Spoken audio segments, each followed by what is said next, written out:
A falácia ad hominem é quando uma pessoa ataca o caráter ou credibilidade de quem apresentou um argumento, em vez de refutar o argumento em si. Esse tipo de falácia desvia a atenção do assunto em discussão para aspectos irrelevantes sobre a pessoa que propôs o argumento. Por exemplo, se alguém argumenta que fumar faz mal à saúde e outra pessoa responde: "Você não pode falar, já que você mesmo fuma às vezes." Essa pessoa está cometendo uma falácia ad hominem, pois está atacando a suposta hipocrisia do outro, em vez de discutir se fumar realmente faz mal. Falácia do homem de palha é um erro de argumentação em que alguém distorce ou deturpa o argumento de outra pessoa para torná-lo mais fraco e fácil de refutar. Isso acontece quando alguém ataca uma versão distorcida do argumento do oponente, em vez de lidar com o argumento real apresentado.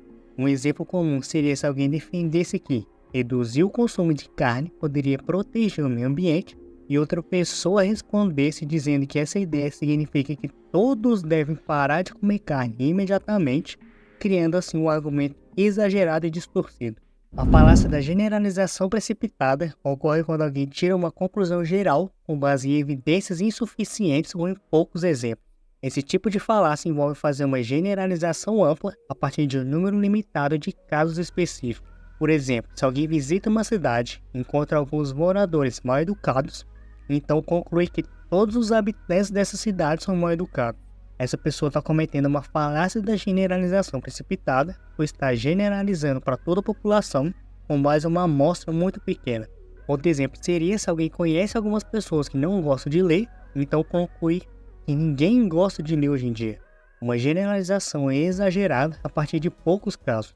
A falácia da ladeira escorregadia ocorre quando alguém argumenta que uma ação ou decisão menor inevitavelmente levará a consequências muito piores no futuro, sem apresentar evidências sólidas para essa conexão. Esse tipo de falácia envolve fazer uma série de suposições sobre eventos futuros improváveis. Por exemplo, se alguém argumenta que se o governo aumentar os impostos em 1%, isso inevitavelmente levará a um aumento de 50% nos impostos no ano seguinte. Uma suposição exagerada e improvável, talvez. A falácia da pista falsa ocorre quando alguém introduz informações irrelevantes para desviar a atenção do assunto em discussão.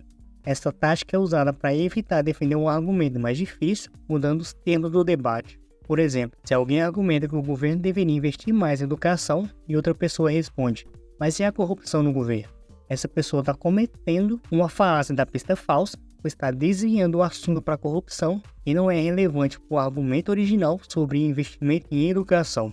Outro exemplo seria se um detido perguntasse ao suspeito: "Onde você estava na noite do crime?" E o suspeito respondesse: "Mas você já prendeu o verdadeiro suspeito?", tentando desviar a atenção para outra pessoa.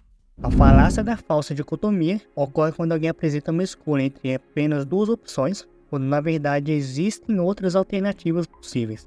Essa falácia limita artificialmente as opções, fazendo parecer que só existem duas alternativas opostas, quando na realidade há outras escolhas intermediárias ou diferentes.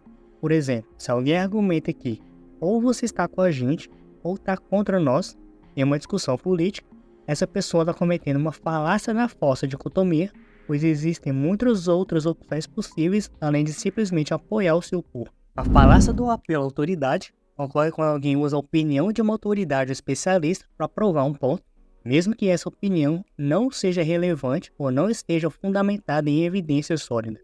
Esse tipo de falácia desvia a atenção do assunto em discussão para aspectos irrelevantes sobre a pessoa que propôs o argumento. Essa falácia é comum em campanhas publicitárias, como aquelas que usam celebridades para promover produtos como bebidas ou cosméticos. Por exemplo, quando uma marca de café afirma que é preferida de um famoso ator de cinema, estamos sendo influenciados pelo apelo à autoridade, mesmo que a preferência de uma celebridade não seja relevante para a qualidade do café em si. A falácia do apelo à hipocrisia ocorre quando alguém responde a uma crítica ou argumento, atacando o caráter ou as ações passadas de quem fez a crítica, em vez de abordar diretamente o argumento em si. Essa falácia tenta desacreditar o oponente, em vez de refutar o ponto que ele está fazendo. Por exemplo, se alguém argumenta que fumar faz mal à saúde e outra pessoa responde: "Ah, mas você mesmo já fumou antes." Essa pessoa está cometendo uma falácia do apelo à hipocrisia, pois está atacando a suposta hipocrisia do oponente, em vez de discutir se fumar realmente faz mal. A falácia do apelo à emoção ocorre quando alguém usa emoções como medo ou ódio para tentar influenciar o julgamento de alguém, em vez de usar lógica e evidência. Esse tipo de falácia tenta persuadir as pessoas a aceitar um argumento com base em apelos emocionais em vez de argumentos racionais. Por exemplo, se alguém argumenta que devemos aumentar os impostos para ajudar as crianças pobres, essa pessoa pode estar cometendo uma falácia do apelo à emoção, ou está tentando usar a emoção da compaixão pelas crianças para convencer as pessoas, em vez de apresentar dados e argumentos sólidos sobre os benefícios reais dessa medida. A falácia do argumento circular ocorre quando alguém usa a própria conclusão que está sendo defendida como premissa do argumento. Isso cria um raciocínio circular que não prova nada, pois a conclusão já está implícita nas premissas. Por exemplo, se alguém perguntasse: vegetais fazem mal à saúde porque os dinossauros comiam plantas e já sabemos como eles terminaram. Uma conclusão absurda baseada em uma premissa que já contém a conclusão. A falácia do apelo à ignorância ocorre quando alguém argumenta que algo é verdadeiro apenas porque não foi provado falso ou vice-versa. Essa falácia assume que, se uma afirmação não pode ser refutada, então deve ser aceita como verdadeira, mesmo na ausência de evidências positivas. Por exemplo, seria se alguém perguntasse: alienígenas visitaram a Terra no passado, pois ninguém conseguiu provar que isso não aconteceu. Esse argumento tenta validar uma crença com base na falta de provas contrárias, o que não é uma justificativa lógica. A falácia da pergunta capciosa ocorre quando alguém faz uma pergunta que pressupõe uma verdade ainda não estabelecida. Essa falácia consiste em fazer uma insinuação na forma de pergunta, combinando proposições aceitas por qualquer um com proposições ainda passíveis de aceitação ou comprovação. Por exemplo, se alguém perguntasse: você já parou de roubar dinheiro da empresa? Insinuando que a pessoa roubava sem provas. Esse exemplo mostra como essa falácia introduz uma verdade inconsistente na forma de pergunta antes mesmo de estabelecer os fatos. A falácia da composição é um erro lógico que se atribui a um todo uma propriedade que só se verifica em suas partes individuais. Essa falácia ocorre quando se assume que é verdadeiro para uma parte do sistema, também é verdadeiro para o sistema como um todo. Um exemplo comum é pensar que se cada peça de uma máquina é leve, então a máquina como um todo é leve, ignorando a possibilidade de que a máquina seja pesada devido à soma das peças leves. Outro exemplo seria a afirmação de que, se todos os membros de um grupo possuem uma certa qualidade, então um grupo como um todo possui essa qualidade. Esses exemplos mostram como essa falácia ocorre ao generalizar características das partes por todo, sem considerar as interações complexas que podem alterar o resultado final. A falácia da divisão é um erro lógico em que se assume incorretamente que é verdadeiro para um todo, também deve ser verdadeiro para suas partes individuais. Essa falácia ocorre ao fazer generalizações sobre componentes individuais com base nas características do coletivo ou sistema. Um exemplo seria isso porque, como uma equipe esportiva é conhecida por seu jogo agressivo, cada jogador individual da equipe também deve ser agressivo. A falácia do apelo à natureza ocorre quando alguém argumenta que algo é bom ou correto apenas porque é natural, ignorando que muitas coisas naturais podem ser prejudiciais. Essa falácia assume que o que é natural é necessariamente bom sem considerar outros fatores relevantes. Por exemplo, seria se alguém argumentasse que a violência é aceitável porque animais selvagens se comportam agressivamente na natureza.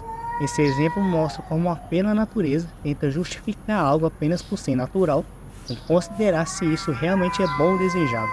A falácia anedótica ocorre quando alguém usa uma experiência pessoal ou exemplo isolado como evidência, em vez de argumento sólido. Essa falácia assume que uma anedota ou história individual é representativa de um padrão geral, ignorando a possibilidade de que seja apenas um caso atípico. Por exemplo, se alguém argumenta que fumar não faz mal, porque seu avô fumou a vida toda e viveu até os 90 anos, essa pessoa está cometendo uma falácia anedótica. Outro exemplo seria se alguém argumentasse que uma certa marca de carro é a melhor, porque seu vizinho nunca teve problemas com o modelo.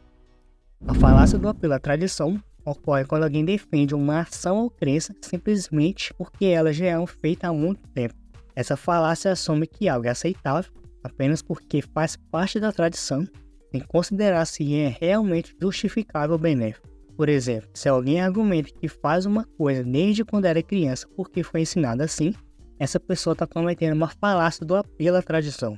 A falácia da ambiguidade, também conhecida como equívoco, ocorre quando uma afirmação é usada com um significado diferente do apropriado ao contexto, levando a uma interpretação confusa. Essa falácia se aproveita da ambiguidade da linguagem onde uma palavra ou frase pode ter múltiplos significados, resultando em uma conclusão incorreta devido à interpretação equivocada. Por exemplo, seria se alguém diz, hoje o capitão estava sóbrio, enfatizando a palavra hoje para sugerir o contrário, ou seja, o capitão estava embriagado, demonstrando assim a falácia da ambiguidade na interpretação da frase. A falácia da falácia ocorre quando alguém tenta refutar um argumento apresentando uma falácia, como se isso invalidasse toda a argumentação, que não é necessariamente verdade. Essa falácia consiste em acreditar que a presença de uma falácia em um argumento automaticamente torna toda a conclusão inválida, em considerar que é possível corrigir a falácia e manter a validade do argumento. Por exemplo, se alguém argumenta que todas as pessoas que gostam de música clássica são inteligentes, e outra pessoa aponta que isso é uma generalização injusta, não significa que a afirmação sobre a inteligência das pessoas que gostam de música clássica seja necessariamente falsa. A falácia da incredulidade pessoal ocorre quando alguém rejeita um argumento simplesmente porque não consegue acreditar ou compreender como algo pode ser verdade, sem apresentar uma refutação lógica ou evidências contrárias. Essa falácia se baseia na incapacidade pessoal de aceitar algo como verdadeiro sem considerar a validade do argumento em si. Por exemplo, se alguém afirma que a Terra é redonda e outra pessoa responde, isso é impossível, não consigo imaginar como poderia ser verdade. Está cometendo a falácia da incredulidade pessoal ao rejeitar a ideia sem apresentar argumentos válidos contra a forma esférica da Terra. Outro argumento seria se alguém argumentasse que a cura de uma doença é possível através de um tratamento específico e outra pessoa simplesmente se recusa a acreditar sem considerar as evidências científicas que sustentam a eficácia do tratamento. Esses exemplos mostram como a falácia da incredulidade pessoal se baseia na falta de compreensão ou aceitação pessoal em vez de refutar o argumento de forma lógica. Se gostou do vídeo, deixa teu like, compartilha com um só amigo teu e se inscreve no canal. Aproveita e comenta a tua opinião e sugira o próximo tema. Dá uma olhada no primeiro comentário fixado, porque talvez eu tenha deixado alguma coisa para você. E já que ficou até aqui, o YouTube escolheu o melhor vídeo para você assistir agora. Tá na tela para você.